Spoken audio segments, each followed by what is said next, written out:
Despertar para a Vida. Psicografado por Eliana Machado Coelho. Pelo Espírito, Shelida. Sinopse. Márcia é uma moça bonita, inteligente e decidida. Orgulha-se de sua capacidade profissional, e do êxito alcançado no trabalho em uma empresa multinacional. Independente financeiramente, ama a vida. É a caçula de 4 filhos de Senhor Jovino e Dona Mariana, uma família de classe média, tranquila, alegre e unida. Porém, a influência dos espíritos em nossas vidas é maior do que imaginamos. Um acidente acontece, e Márcia, sem perceber, passa a ser envolvida pelo espírito Jonas, um desafeto que, por vingança, inicia um processo de obsessão contra ela e sua família. Quer apoiar o canal? Então deixe o seu gostei e se inscreva, para que o YouTube possa avisá-lo das próximas postagens, e assim também, que estes audiolivros cheguem a mais pessoas. Gratidão. Audiolivro realizado pelo canal Surya Chand Audiobook. Capítulo 1. Jonas, alimentado pela vingança. Márcia conduzia tranquilamente seu veículo por uma autoestrada. Tinha ficado a serviço por 2 semanas na cidade do Rio de Janeiro. E estava feliz, ansiosa por retornar a São Paulo, queria rever sua família e retomar suas atividades. Trabalhava em uma multinacional que, às vezes, a mandava para outras cidades por consequência de serviços. Era um lindo dia de sol e a rodovia Presidente Dutra, com destino a São Paulo, estava com pouco movimento. Por ser hora do almoço, Márcia resolveu parar em um restaurante da estrada, pois deveria ter pela frente mais de 1h30 de viagem. Como sabia que aquele era um bom lugar para se fazer refeição, preferiu dispor-se naquela hora. Após estacionar o carro, entrou no restaurante, dirigiu-se a uma mesa, sentou-se e pediu um prato leve. Ao terminar, aceitou o café oferecido, pagou a conta e seguiu viagem. Já passavam das 13 horas e o calor era intenso. Em vez de ligar o ar-condicionado, preferiu abrir os vidros e quebrar o vento para dentro do carro. Ela gostava de sentir os seus cabelos esvoaçando. Ligou o som e colocou a música de sua preferência. Isso a fez pensar no namoro que havia terminado recentemente com Arnaldo e, entretida com as ideias, questionava-se. Como será que ele está? Não acredito que sinta qualquer mágoa. Eu nem mesmo estou triste. Afinal, depois de 1 ano de namoro nós já estávamos desgastados, significando que não havia mais amor. Não sentíamos mais aquele entusiasmo em nossos encontros e, às vezes, quando não nos víamos, por qualquer motivo, não sentíamos mais aquela saudade. As coisas estavam muito frias e, na verdade, só gosto dele, só isso. Não quero mais envolvimento ou compromisso. Interrompendo a sequência de seus pensamentos sem perceber, entusiasmada, iniciou outro como quem muda de assunto repentinamente. Farei uma surpresa para minha mãe. Quando chegar, não vou telefonar e amanhã bem cedinho, vou visitá-la aí. Nesse momento, subitamente, Márcia ouviu um estouro e um forte barulho de ferragens batendo. Tudo girou e ela não viu ou ouviu mais nada. Horas depois escutava vozes a seu lado sem entender direito o que estava acontecendo. Tentava abrir os olhos, mas suas pálpebras estavam pesadas e teimavam em se fechar. Mesmo atordoada, reconheceu a voz de seu pai que estava a alguns metros de seu leito. O que há com ela, doutor? Já era para minha filha ter acordado. Acalme-se, senhor Jovino, aconselhou o médico com tranquilidade. Essa reação é normal depois de um acidente, além do que, sua filha está sob efeito de medicamentos. Acidente? Pensava Márcia. Não me lembro de nenhum acidente. E, com muito esforço, balbuciou. Pai. O senhor Jovino correu para perto de Márcia e, quase em desespero, com a voz embargada, perguntou comovido. Filha, você está bem? Está me ouvindo? Remexendo-se um pouco no leito, Márcia tornou a dizer em voz baixa e fraca. Pai. Estou com dores por todo o corpo, sussurrou lentamente. Não se esforce, interveio o médico com voz firme. Você sofreu um acidente. Não está com nenhuma fratura, somente alguns hematomas. Após o choque, desmaiou, e é normal que se sinta assim. Agora, Márcia, você tem que repousar e ficará em observação pelas próximas 48 horas. Meu filho é médico, doutor, interferiu o Sr. Jovino sem demora. Já liguei e pedi que ele viesse para cá, pois quero transferi-la para o hospital onde ele trabalha lá em São Paulo. Voltando-se para Márcia continuou. Vou tirá-la daqui, filha. Fique tranquilo, Sr. Jovino, como médico eu garanto que ela está bem. Deixe seu filho vir para aqui, juntos, cheguemos a um único parecer clínico. Agora, o importante é que Márcia descanse. E o meu carro? Perguntou Márcia desorientada e alheia ao assunto. Seu carro está como todos após um acidente.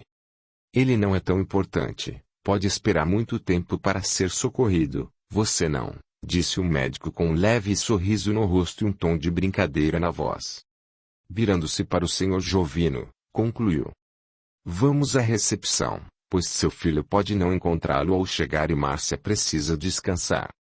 Colocando o braço no ombro do senhor, conduziu-o lentamente para fora do quarto.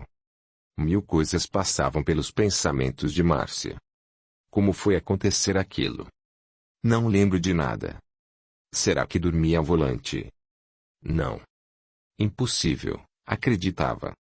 Além do corpo todo dolorido, a moça sentia forte dor de cabeça que passou a aumentar a cada segundo. O quarto, agora, parecia girar, sentia náuseas e intenso mal-estar.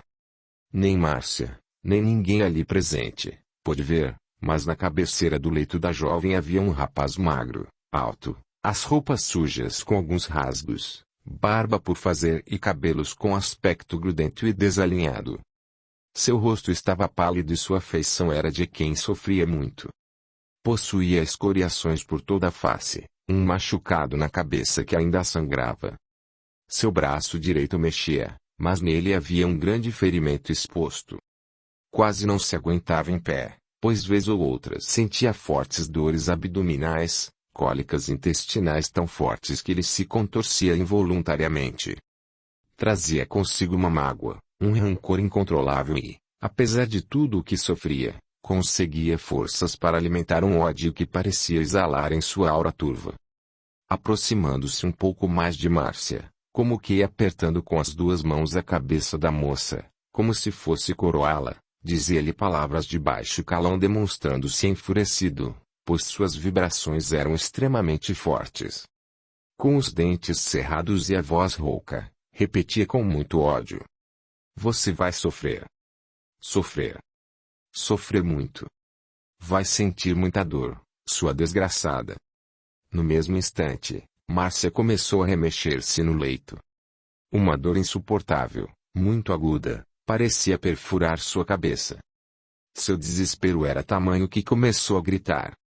Levantando os braços, ela abraçou a própria cabeça, agitando-se de um lado para outro como se quisesse, de algum modo, livrar-se da dor, de todo aquele sofrimento, de toda aquela angústia.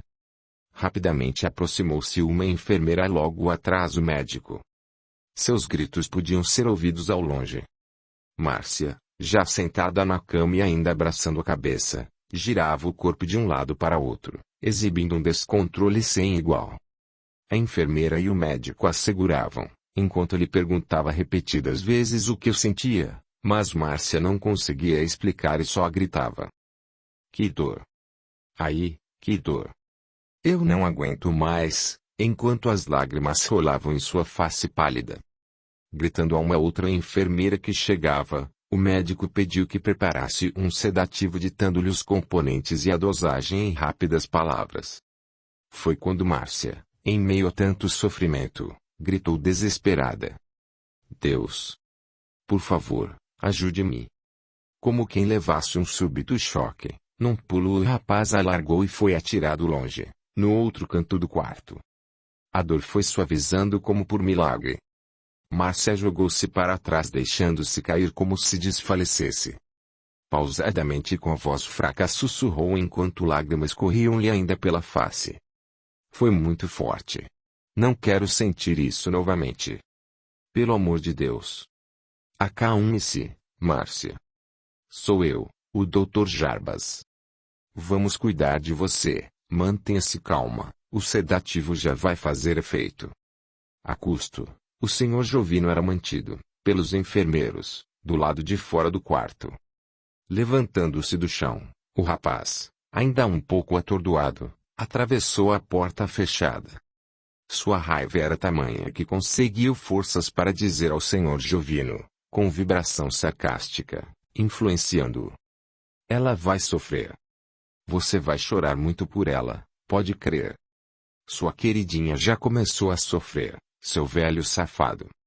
O Sr. Jovino não ouviu nada, mas pôde captar aqueles desejos, aquela energia que o envolveu com vibrações angustiantes, fazendo-o cair num pranto compulsivo ao pedir, melancólico: por favor, ajudem minha filha. Minutos se fizeram e a situação foi controlada.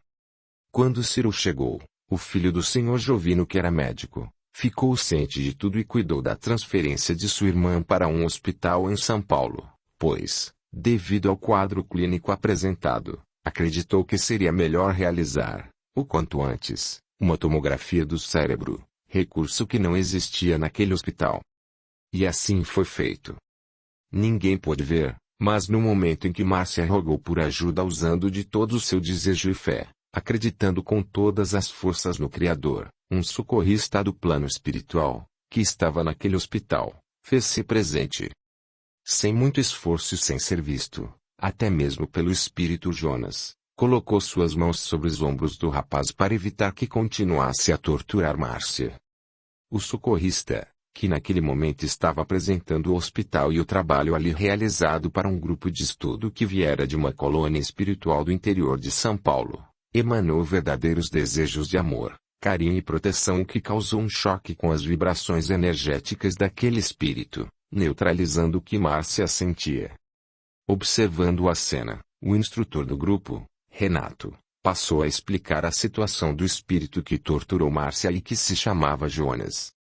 Infeliz por não aceitar orientação espiritual e tratamento, permanecendo na ignorância e em estado de perturbação por buscar vingança do que lhe aconteceu no passado, Jonas nunca refletiu ou questionou a verdadeira culpa por tudo o que sofreu e sofria.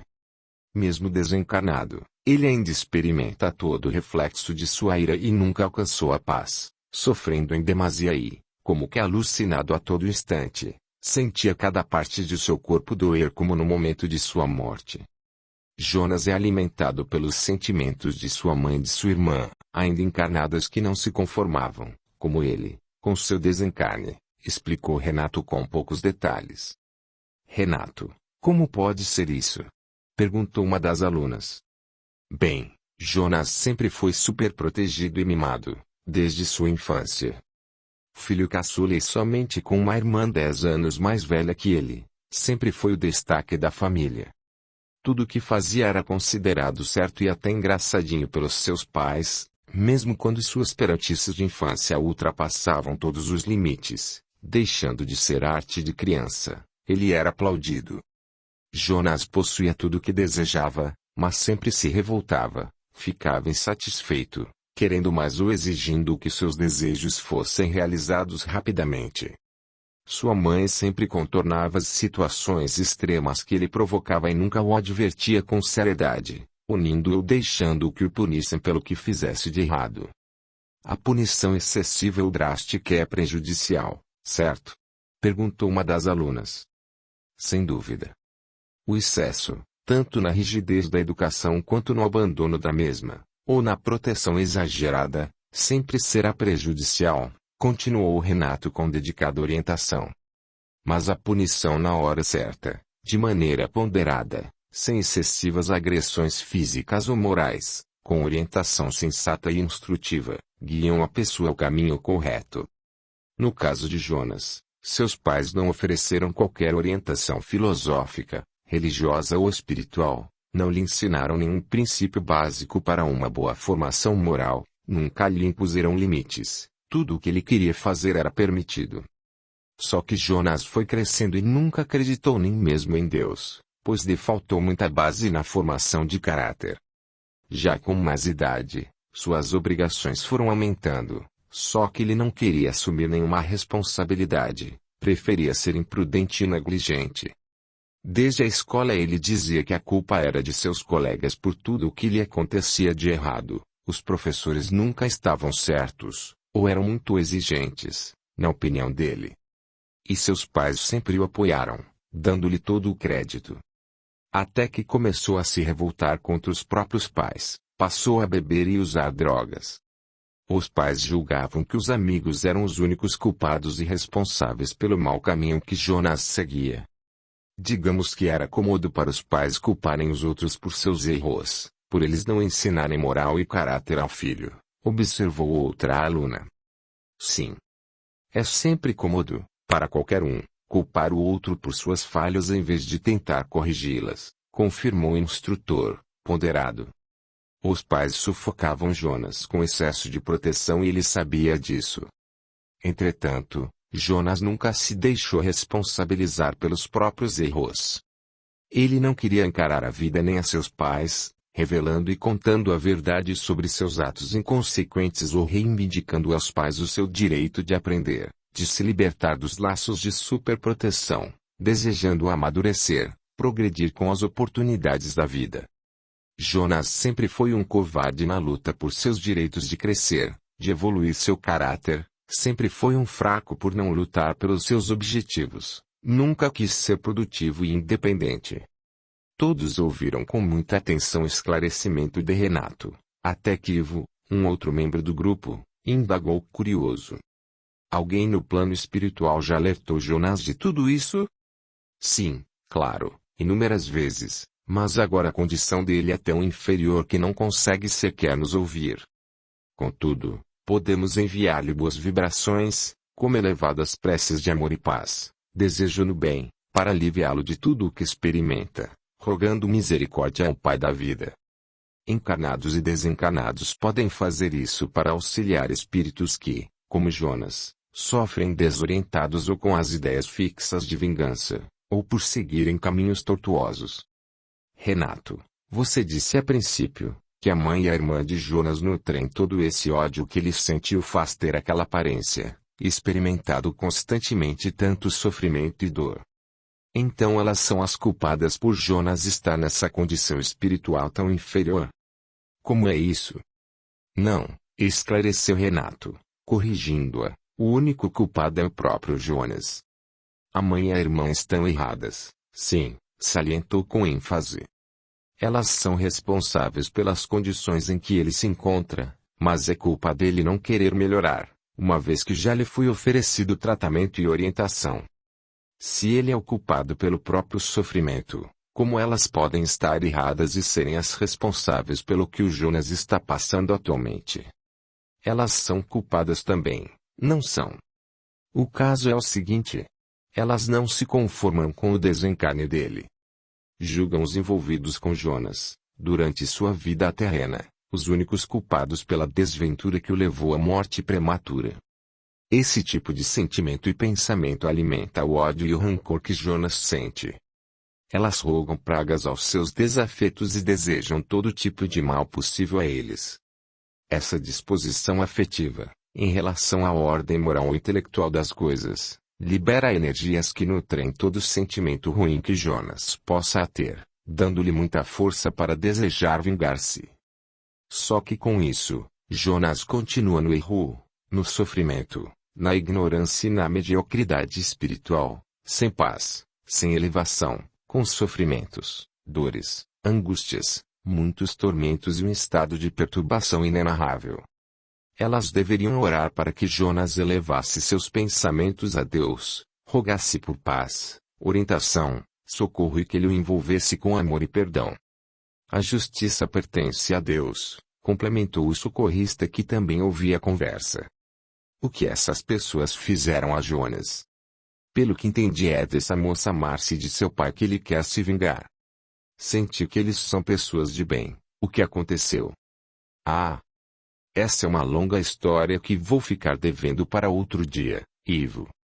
Precisamos prosseguir na visita de estudo. Só quero ressaltar uma coisa. Você percebeu ou sentiu que são pessoas de bem, acertou. Jonas, sua mãe e sua irmã julgam que eles e outros são culpados. Aí está um grande erro. O julgamento. Julgar é algo delicado que não nos pertence. Podemos cometer erros difíceis de serem reparados. Por isso, ao sentir qualquer injustiça, perdoar é o melhor a se fazer.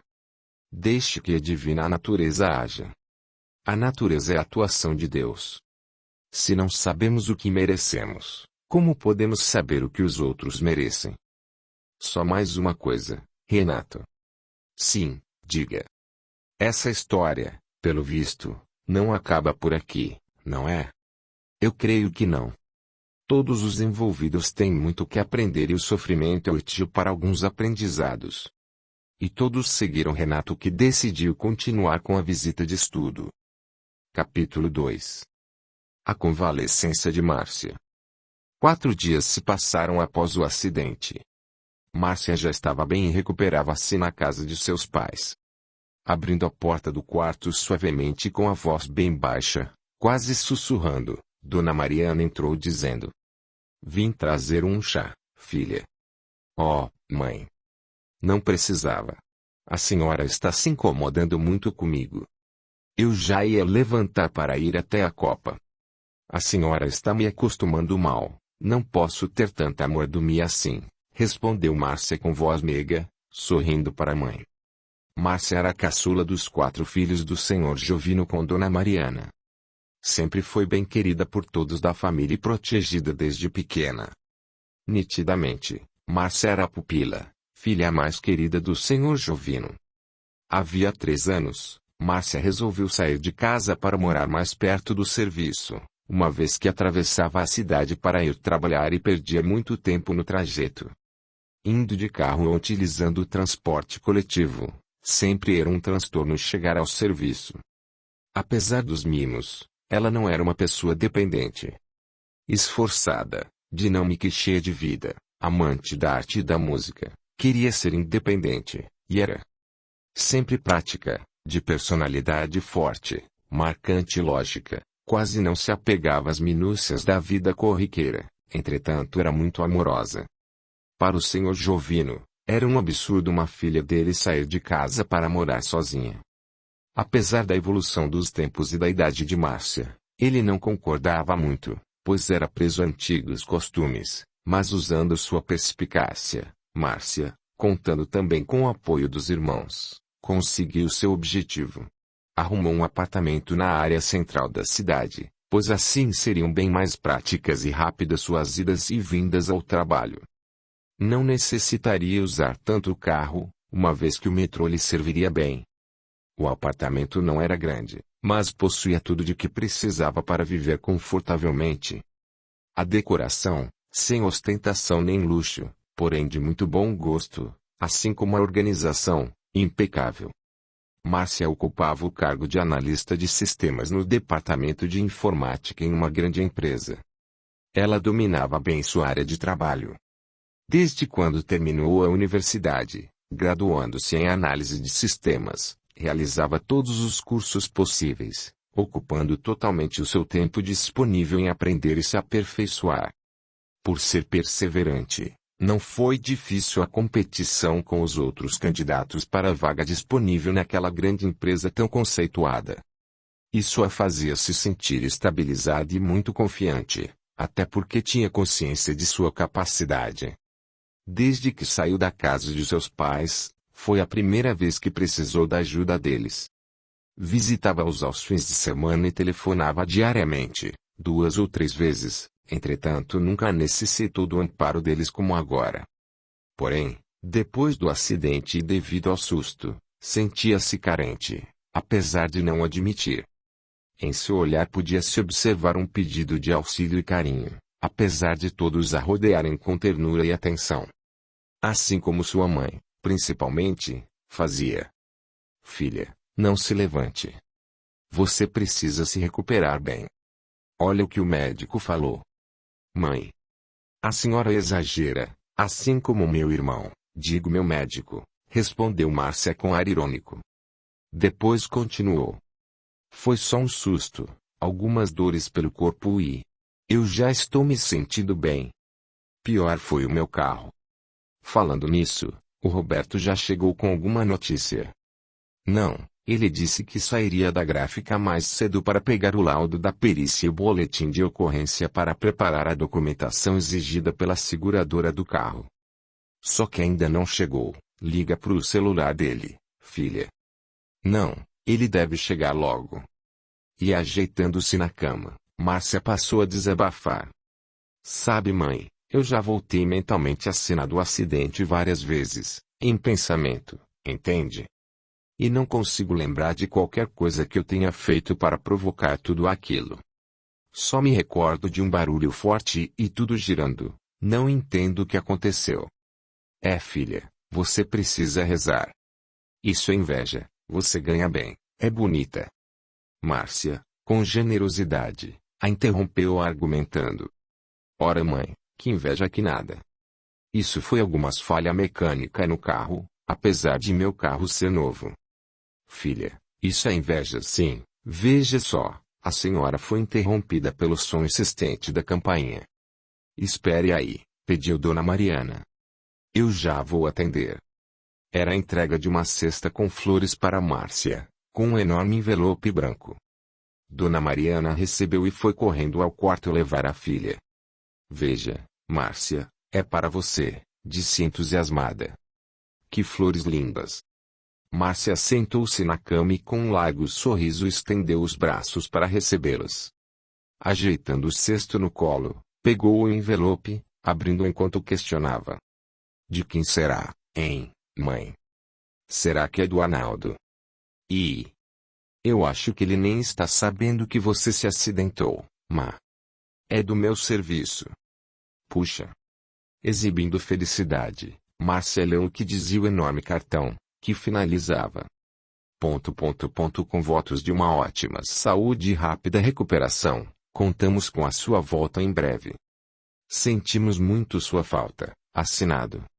Todos da minha seção assinam, a começar pela Ana, a minha chefe, aqui embaixo diz. PS. Não aguentamos mais dividir e fazer o seu serviço, ele é muito chato e estamos nos sobrecarregando, vê se volta logo, má, não seja má conosco. Márcia caiu na gargalhada ao ver a piada feita com seu apelido e, entregando as flores para sua mãe, comentou.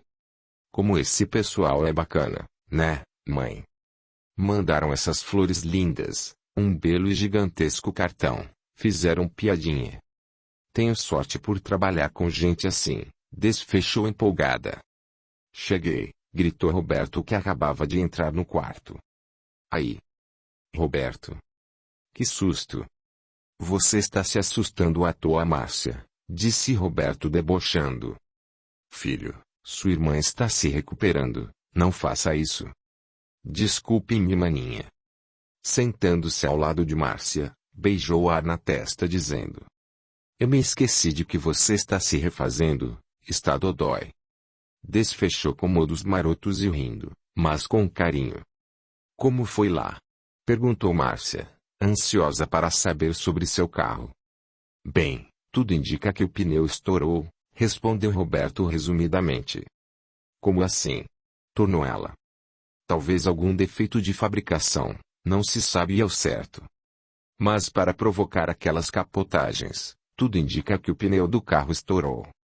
Segundo as testemunhas, seu carro, ou melhor, seu antigo carro, capotou 3 vezes antes de sair da rodovia. O homem que a socorreu vinha logo atrás, é uma das testemunhas. Ele disse não ter visto nada de estranho, só as capotagens, sem mais nem menos. O seu carro teve perda total. O difícil é explicar para os outros que você sobreviveu e sem fraturas. Por isso eu digo. Vaso ruim não quebra mesmo, nem quando o atiramos ao chão. Nesse momento, Dona Mariana deu um tapa na cabeça de Roberto e zangando-se o repreendeu. Deixe de falar besteiras, menino. Não diga mais isso. Roberto encolheu-se e somente riu. Puxa vida. Eu não bati em nada nem machuquei alguém? Perguntou Márcia. Não, claro que não. O homem que a socorreu garantiu isso. Vão conseguir provar que foi defeito de fabricação do pneu? Afinal, o carro é novo e não havia nenhum problema com ele. Não dá para provar que foi o pneu, ele está em 1000 pedacinhos espalhados pela rodovia, não há como verificar. Estão se baseando no que as testemunhas viram e no estouro que elas ouviram, uma vez que os mecânicos não encontraram defeito algum no carro ou nas sobras dele. Foi rapidinho esse laudo, não foi? Ah, gabou-se Roberto. Eu tenho meus conhecidos e meus meios para acelerar as coisas. O importante é que tudo já está esclarecido. Não foi você quem bateu ou cometeu alguma imprudência. Ninguém bateu em você e o seguro cobrirá tudo. Dentro de alguns dias você terá um outro carro novinho. Bem, dos males o menor. Eu não gostava muito daquela cor, riu com gosto. Marcinha, deixe-me tomar um banho porque tenho que sair. Afinal, hoje é sexta-feira. Encontro especial? Brincou a irmã. Talvez. Talvez, respondeu, sorrindo de modo travesso. Roberto se levantou e ia saindo quando Dona Mariana começou a falar. Filho, filho. Olha por onde anda e com quem anda. Hoje em dia é preciso tomar muito cuidado. Tem muita moça por aí que não tem nada a perder, que não tem família para dar satisfação, que pode acusá-lo de um monte de coisa. Que tem um monte de doença. Que? Está vendo, Marcinha, o que você me arrumou com essa pergunta? O belo sermão de sempre. Roberto saiu, mas Dona Mariana continuou. Está vendo? Vocês nunca ligam para o que uma mãe fala, mas ela sempre tem razão. O mundo hoje em dia está ficando louco. Você devia arrumar uma moça de família e se casar, Roberto. Deixe ele, mãe, interferiu Márcia em favor do irmão. O Roberto tem direito a passear, a se distrair.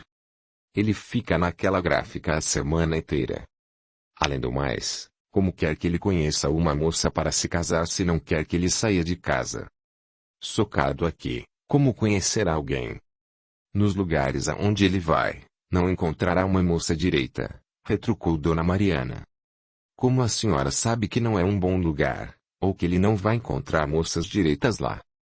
Olha, Márcia, não vou dizer mais nada porque está se recuperando. Eu disse isso para o bem dele. Veja o Ciro, tá com seus 38 anos, é médico, está casado e bem casado com a Rose. Deram-me 2 lindas netinhas, emocionou-se, sorrindo orgulhosa ao falar das netas. A Rose é uma boa moça, tem formação, é dentista. Se bem que ela nem precisava trabalhar, mas quer, por isso tem que pôr a Clara para cuidar da casa e das 2 meninas. Mesmo assim, a Rose é uma excelente dona de casa, esposa e mãe, além de boa nora. Não posso me queixar dela. A Paula fez um bom casamento com o João Vitor, que é um bom marido e ótimo pai para a Bárbara. Ele dá muito carinho e atenção para a menina desde pequena, sempre foi muito amigo da filha. Tanto é que não se vê a Bárbara com essas crises de adolescente rebelde como a gente vê em alguns jovens por aí hoje em dia. Alguns pensam que são donos do mundo, são mal criados e não respeitam a ninguém. Márcia interrompeu sua mãe e perguntou de forma lamentável. A senhora não está se esquecendo da Melissa, não é? O João Vitor e a Paula davam carinho e atenção às 2 filhas, ou até mais para a Melissa. No entanto, deu no que deu. De nada adiantou. Dona Mariana fez um breve silêncio, pois repentinamente lembrou-se de sua neta mais velha, Melissa, que morrera de forma triste e lamentável. Mas, sem demora, Dona Mariana continuou a conversa como se Márcia não tivesse comentado sobre aquele assunto. A Paula trabalha o dia inteiro na escola para ajudar o João Vitor, eles se dão muito bem. Mas agora o Roberto, já está ficando velho e precisa casar logo. Mãe, o Roberto só tem 29 anos. Com essa idade seu pai já era casado e tinha 2 filhos. E você, Márcia? Eu, o quê? Filha. Você está solteira, com 27 anos, quando é que vai arrumar um bom rapaz e se casar, também? Sabia que iria sobrar para mim, resmungou Márcia franzindo o semblante. E, acomodando-se na cama, a moça fez uma expressão de pouco caso, pois sabia que quando sua mãe implicava com alguma coisa, falava muito e não se dava por vencida. Está na hora de se casar, Márcia. No meu tempo uma moça da sua idade já era considerada solteirona. Daqui a pouco não encontrará rapaz que a queira por causa da idade. Veja lá, hein? Abra o olho para não ser usada pelos aproveitadores. Sei que me entende bem. Não quero que filha minha fique falada, muito menos. Você sabe. Não vai sair por aí. Daqui a pouco ninguém vai querer uma velha. Ah, mãe. A senhora está exagerando. O que é isso? Velha, eu. Claro que está, insistiu Dona Mariana. Mãe, antigamente as mulheres não eram tão produtivas nem tão requisitadas no mercado de trabalho, principalmente as casadas. Elas não tinham condições de competir com os homens, não havia muito espaço para elas. Então, o que elas podiam fazer era se casar e ficar em casa criando filhos, no máximo, trabalhavam só até o casamento. Era difícil uma mulher casada a trabalhar. O mercado de trabalho só oferecia às mulheres os cargos que não interessavam aos homens. Era raríssimo ver uma mulher ocupar um lugar de destaque numa empresa e ganhar tão bem quanto um homem. Hoje em dia é diferente. A mulher estuda tanto quanto um homem e tem as mesmas condições de disputar com eles as vagas para os melhores cargos e salários no mercado de trabalho. Com raras exceções de empresas medíocres, que ainda são machistas, e ficam atentas ao sexo e não à capacidade pessoal e intelectual do candidato. Daí que as mulheres têm mais coisas para se preocuparem do que casamento e filhos. A mulher deixou de ser Amélia, disse Ciro, irmão de Márcia, que entrava no quarto naquele momento. Desculpe-me, mas não deu para deixar de ouvir a última parte da conversa. E sorrindo, perguntou. Interrompo algo importante. Ciro, por favor, gritou Márcia ensinando um drama. Socorra-me. A mãe está querendo me convencer a casar. O assunto é sério. E já está longo demais. Ciro, depois de rir com gosto, aproximou-se de sua mãe e após beijá-la, sentou-se na cama de Márcia, abraçou-a com carinho e brincou ao dizer. Não, não. Não vou salvá-la de nada, má. Eu já ouvi muito desses sermões e sei que é Paula também. Agora é a sua vez e a do Roberto de ouvirem a mãe. O Roberto já ouviu só que caiu fora. Fugiu para o banho, e eu, pobre de mim, presa a esta cama não tenho como escapar. Você não acha que eu tenho razão, Ciro, meu filho? A Márcia já era para ter se casado. A Paula está com 42 anos, ela teve a Bárbara aos 27 e a Márcia com essa idade ainda está solteira. Ah! Se a senhora quer um netinho ou netinha de minha parte, isso é fácil. Posso providenciar sem ter que me casar, disse Márcia caindo na gargalhada acompanhada por Ciro. Você nem brinca, Márcia. Zangou-se Dona Mariana que, mesmo sabendo ser brincadeira, começou a se irritar com a história. Lembre da moral que te demos. Você jamais faria isso. Só se tiver ficando louca. Só se quisesse matar a mim e a seu pai, e saiu do quarto ruminando seus pensamentos sobre a brincadeira de Márcia. Ficando a sós com Ciro, Márcia perguntou. E daí? Quando é que vou sair daqui e retomar minha vida normal? Estou exausta desta cama, não aguento mais. Sentado a seu lado, Ciro pegou as mãos de Márcia, afastou seu tronco para trás a fim de vê-la melhor, observou alguns detalhes e com um sorriso irônico comentou. Estou vendo que hoje já está penteada, arrumadinha, de batom. Fez escova nos cabelos? Para Ciro. Fala logo. Pediu, sorrindo encabulada. Está esperando a visita de alguém? Porque no dia após o acidente, você estava um horror. E hoje, vejam só. A Bárbara esteve aqui logo cedo. Eu havia acabado de sair do banho e ela deu um trato nos meus cabelos. No hospital tudo é horrível e meus cabelos não são fáceis de arrumar, você sabe. Formam cachos largos e lindos, Márcia. Você é quem quer mudar a natureza desnecessariamente. Os outros podem gostar, eu não. Preferiria que fossem lisos iguais aos seus eus do Roberto. Mas, vamos lá, não me enrola, não são dos meus cabelos que estamos falando. Vai. Diga logo. Estou desesperada para retomar a minha vida normal. Os resultados dos exames estão ótimos. Você não ficou com nenhuma sequela. Do jeito que ficou seu carro, pode-se dizer que você nasceu novamente. Mas olhe quantos roxos e hematomas ainda tem em minhas pernas e meus braços. Não lamente, você teve muita sorte. Vendo como está seu carro, ninguém diria que alguém sobreviveu, inteiro, ali dentro. Ficou tão ruim assim? Assustou-se a jovem. Nossa! E como? Acho que nem o ferro velho vai aceitar. Não exagera. Mas. E aí? Não estou sentindo mais nada. Estou de alta. Não está sentindo nada mesmo?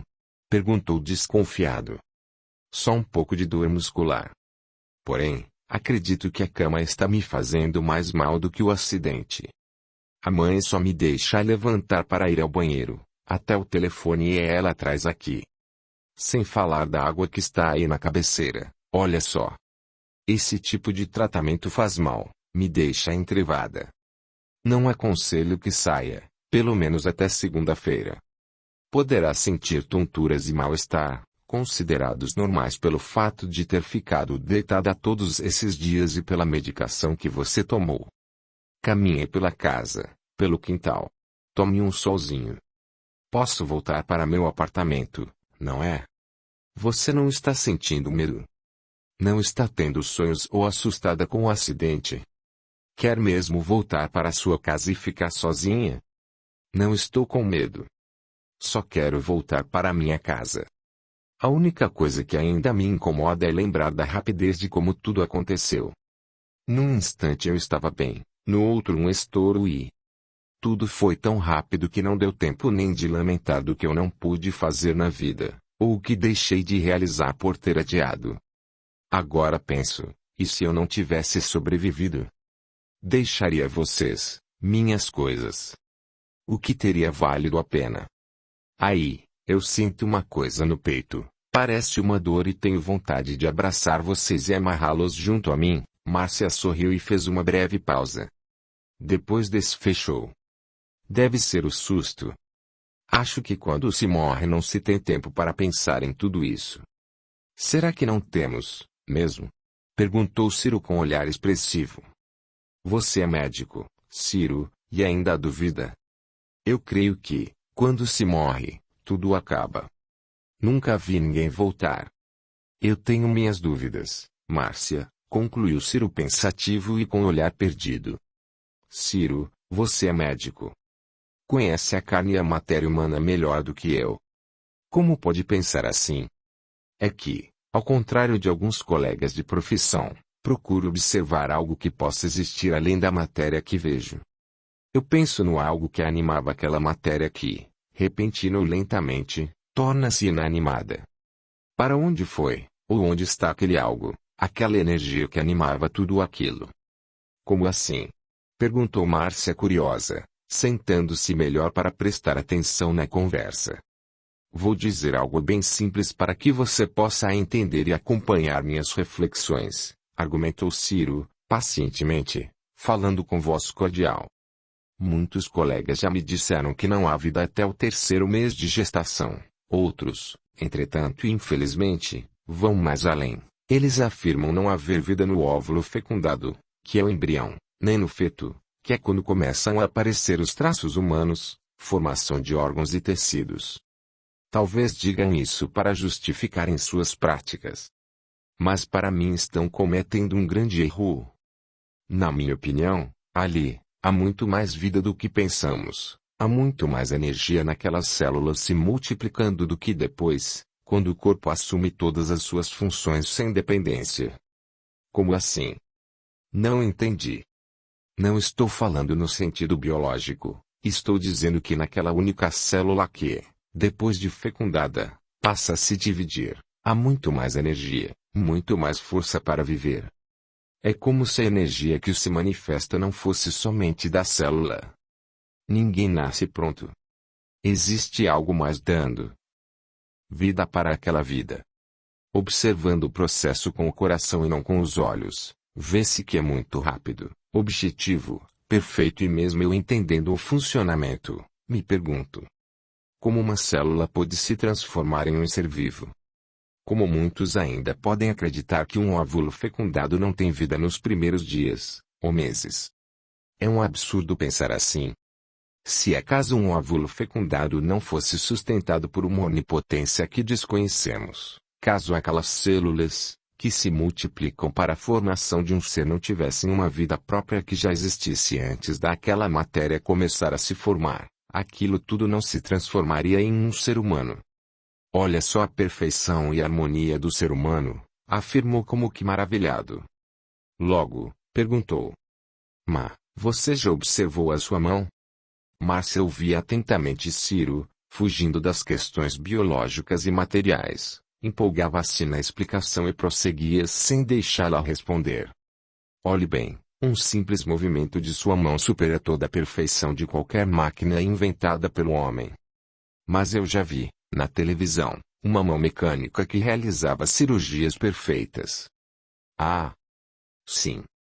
Aquela máquina faz somente aquilo, certo? Diga aos seus inventores para fazerem, aquela mesma mão mecânica, digitar um documento, esfregar um chão, lavar uma louça ou simplesmente fazer um carinho. Ciro, levando levemente sua mão ao rosto da irmã, acariciou-a com suavidade, depois continuou: a mão humana é insubstituível. Qual mão mecânica poderia fazer-lhe um afago suave? A mão humana é complexa e simples. Indo mais além, eu diria que o corpo humano é maravilhoso. Já viu uma mulher amamentando? Márcia pendeu a cabeça positivamente e Ciro continuou: e a coisa mais linda, mais singela, enfatizou o irmão. Os braços e as mãos envolvem o bebê com doce carinho. Ele, por sua vez, aconchega-se em seu peito e simplesmente mama, suga o leite. Quem o ensinou a mamar? Instinto. Mas de onde veio esse instinto? E o leite então, não é maravilhosa a produção do leite? O sangue generoso se transformando na brancura do leite. Alguma inteligência maior rege tudo isso, Márcia. Eu poderia ficar aqui, durante horas, falando de inúmeras coisas de minhas experiências diárias como médico, mas ao redor de qualquer pessoa há exemplos de uma vida fora da matéria. Por exemplo, a inteligência humana, de onde vem? Como o homem a desenvolveu e por quê, se nenhum outro animal conseguiu fazê-lo? Ciro fez breve pausa e Márcia ficou pensativa. Depois ele prosseguiu: algo que sempre me questiono é sobre a existência de problemas mentais. Por que será que uns nascem com problemas, deficiências físicas ou síndromes mentais enquanto outros as desenvolvem com o passar do tempo e há aqueles que gozam de perfeita e harmoniosa saúde por toda a vida? Márcia ficou séria e pensativa. Ciro a olhava fixamente, esperava por uma pergunta ou reação, que não aconteceu. Então ele prosseguiu: alguma inteligência, razão e vida há no ser humano mesmo antes dele nascer, mesmo antes da concepção.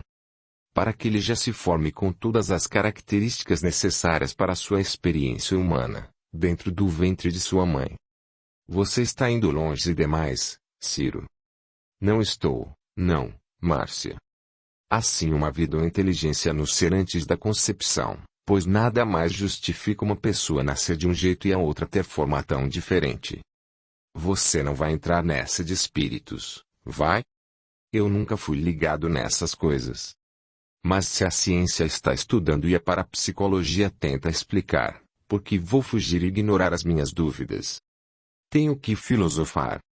Pensar e repensar. Porque é isso que faz a criatura humana evoluir.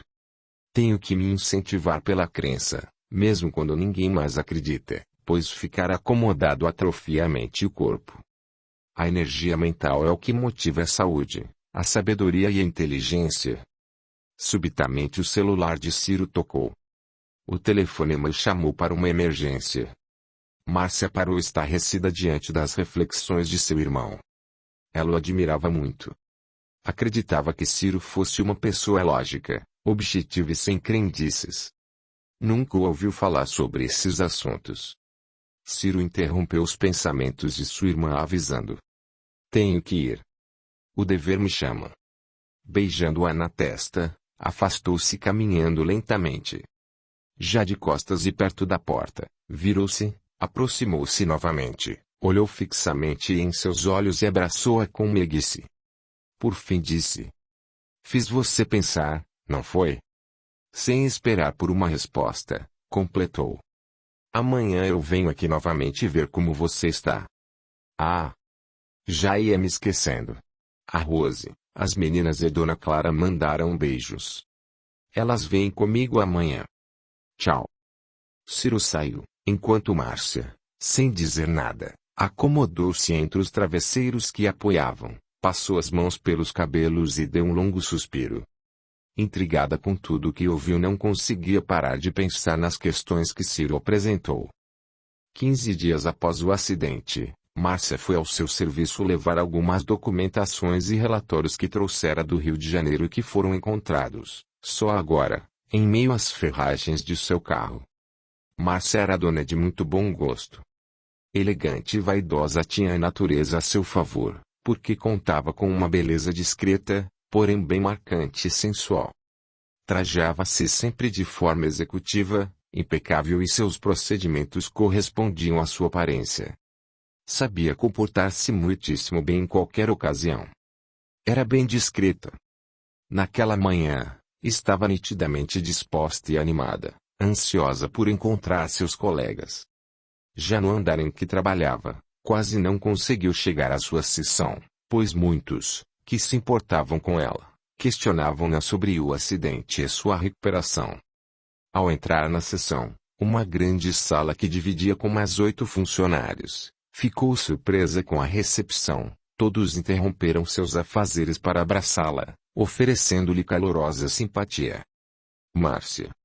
Seja bem-vinda, exclamou Ana, coordenadora da seção. Quando você volta, Má? Indagou Zé, um dos colegas. Ela nem se recuperou ainda, cara. Dá um tempo, defendeu outro amigo. Eu tenho que passar pela avaliação médica da empresa amanhã, explicou Márcia. Mas já? Admirou-se Ana, sua encarregada. Sim. Já se passaram 15 dias e eu me sinto bem. Tenho que voltar logo antes que não sintam mais a minha falta. O que é isso? Não fale assim.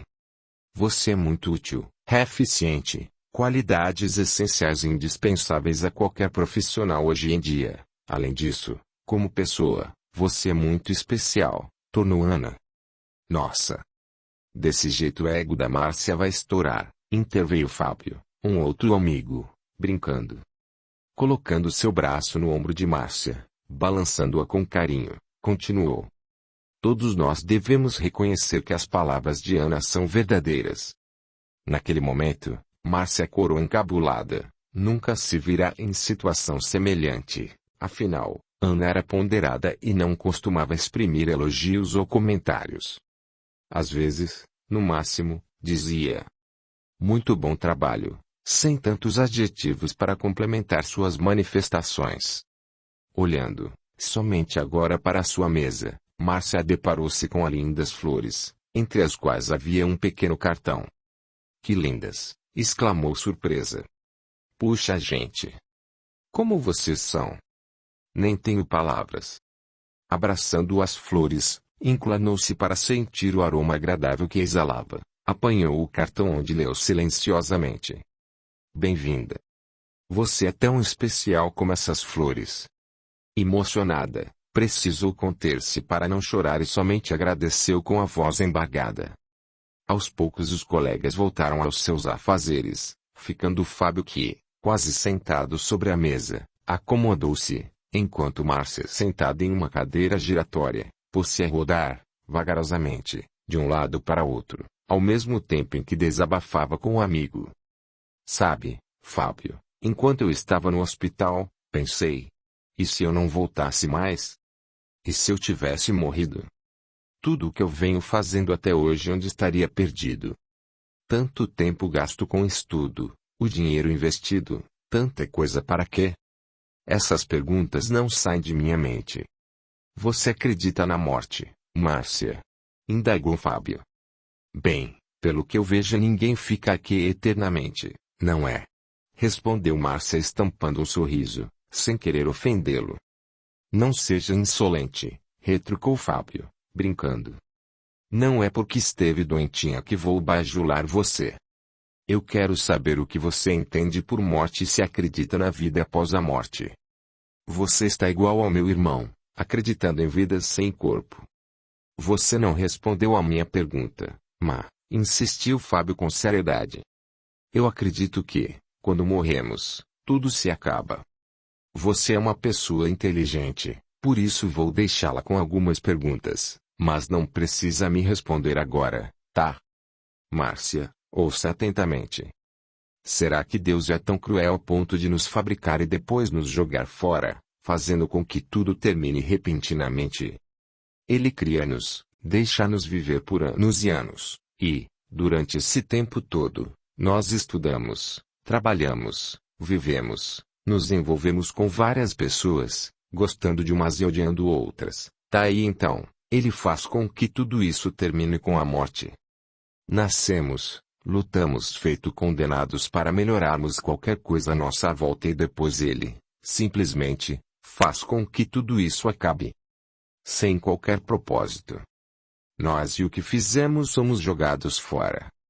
Acabamos ao morrer? Márcia olhou para Fábio, intrigada. Primeiro seu irmão viera com aquela conversa, agora Fábio. Ela ficou calada e deixou continuar. Na minha filosofia de vida, Márcia, eu acredito que nada é por acaso. Se esse acidente aconteceu sem te causar nenhum arranhão foi porque você tem muito a fazer aqui. Muitos precisam de sua presença e você é de mais experiências de vida. Se ficou pensativa e preocupada com sua ausência aqui, pense no motivo de sua existência e no que ainda há para fazer, conquistar. Por que será que está diante dessa experiência? Fábio fez uma pequena pausa, e Márcia não se manifestou. Depois ele prosseguiu. O fato de seu irmão conversar com você sobre a existência de algo além desta vida que vemos só com os olhos do físico, talvez seja para estimulá-la, ou razão para levá-la à busca de respostas para suas dúvidas sobre a existência humana e as diversas experiências individuais, principalmente as suas. Cabendo lembrar tratar-se de um assunto que eu nem mesmo sabia e se assemelha com o que falamos agora. Márcia sacudiu a cabeça negativamente, dizendo. Volta, Fábio, volta tudo. Você me confundiu. Eu não entendi nada.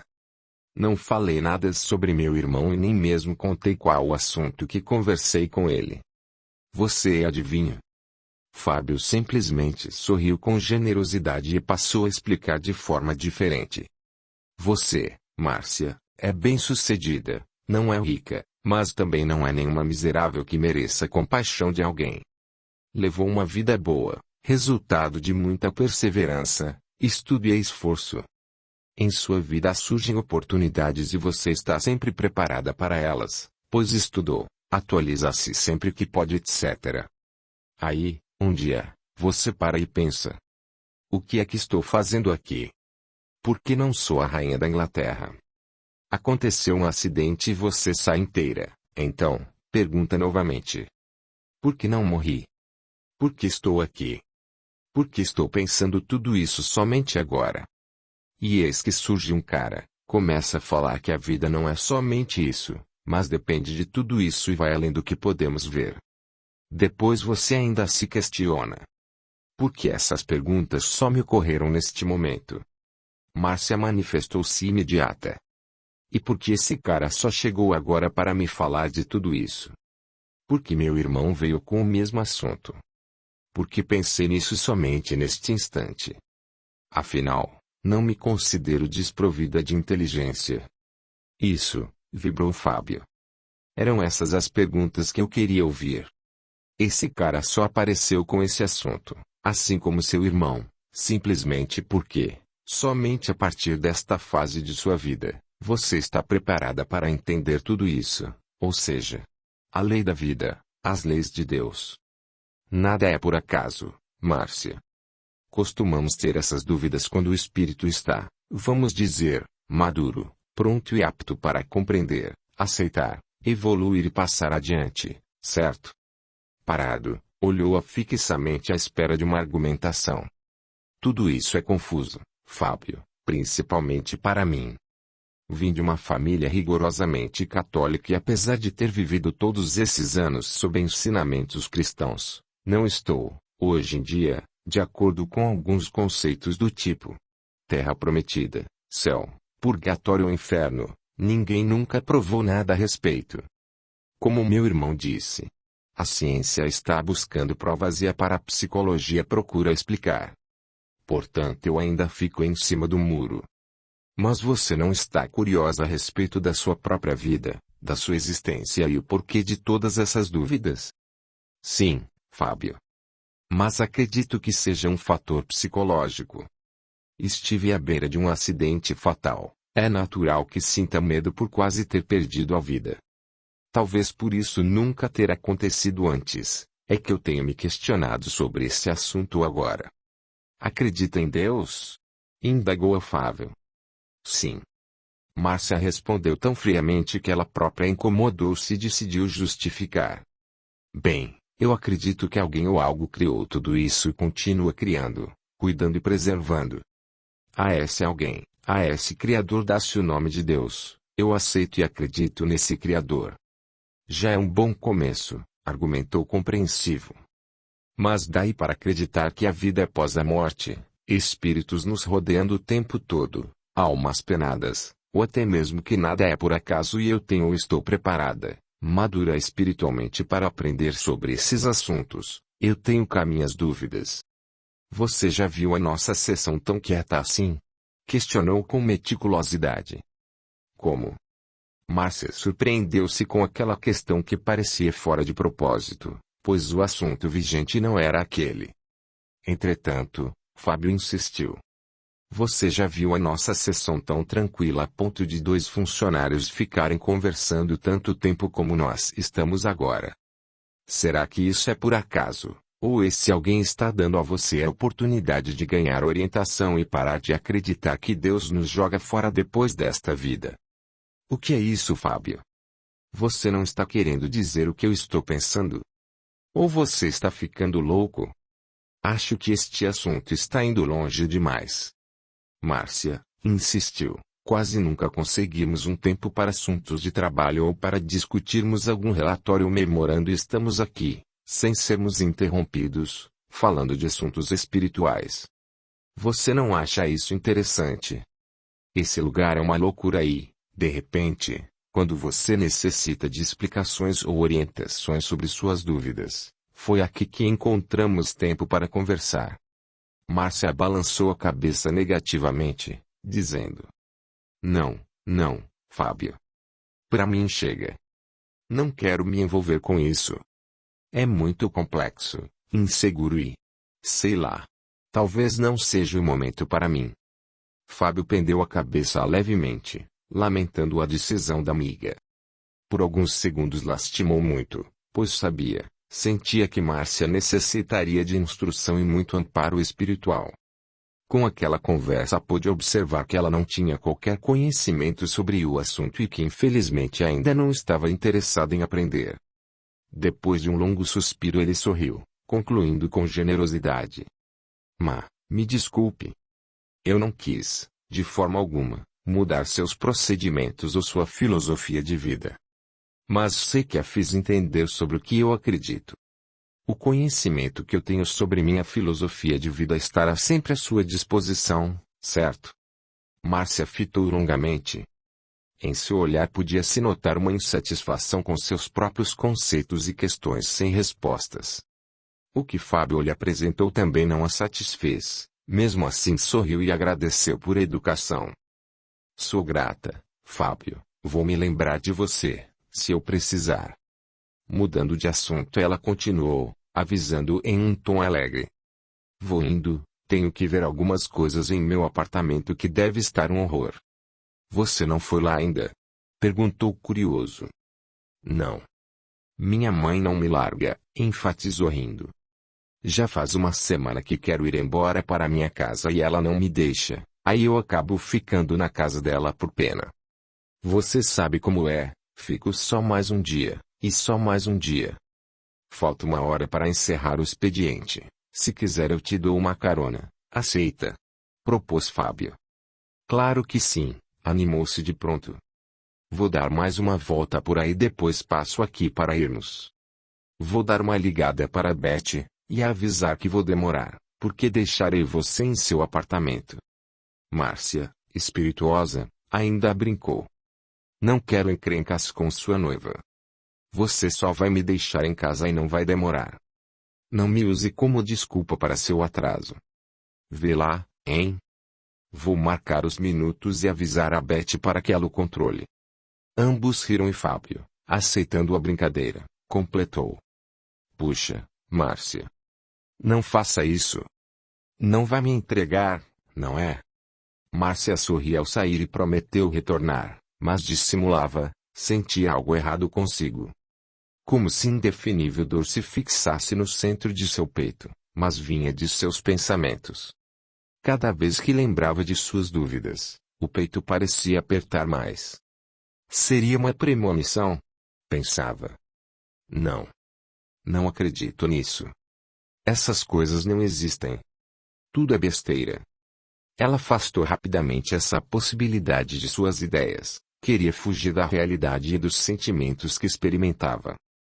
Audiolivro realizado pelo canal Surya Chand Audiobook. Capítulo 3. Reorganizando a vida. Mais tarde, chegando frente ao prédio onde morava, Márcia convidou Fábio para subir e ver o microcomputador que tinha comprado havia pouco tempo. Fábio ficou indeciso, não queria deixar sua noiva esperando-o por muito tempo, mas decidiu aceitar o convite diante da empolgação da colega para mostrar o equipamento.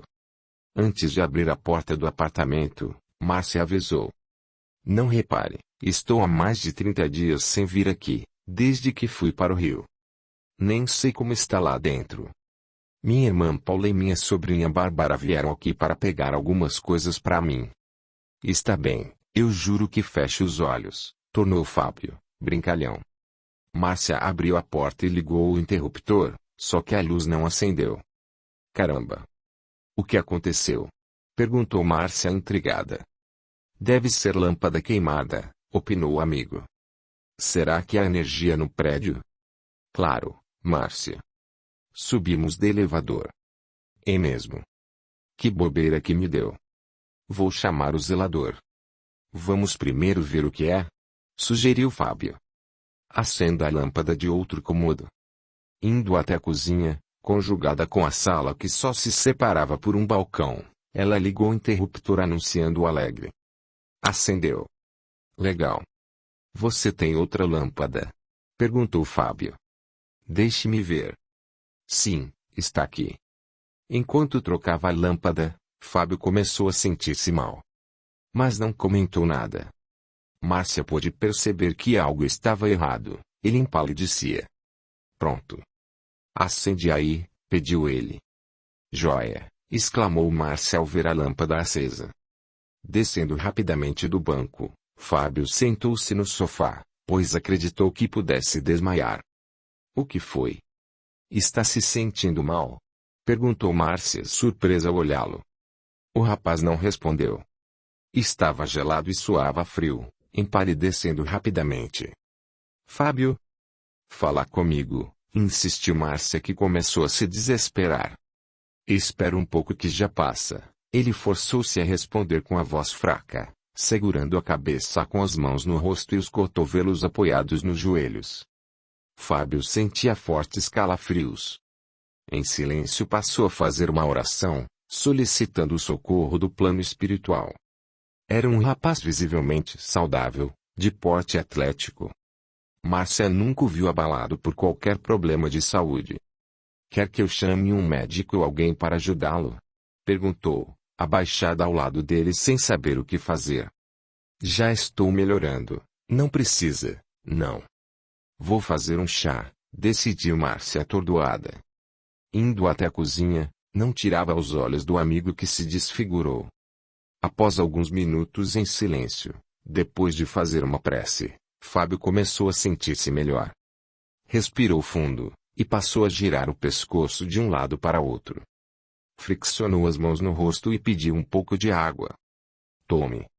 Você está melhor? Perguntou a amiga solícita, entregando-lhe o copo.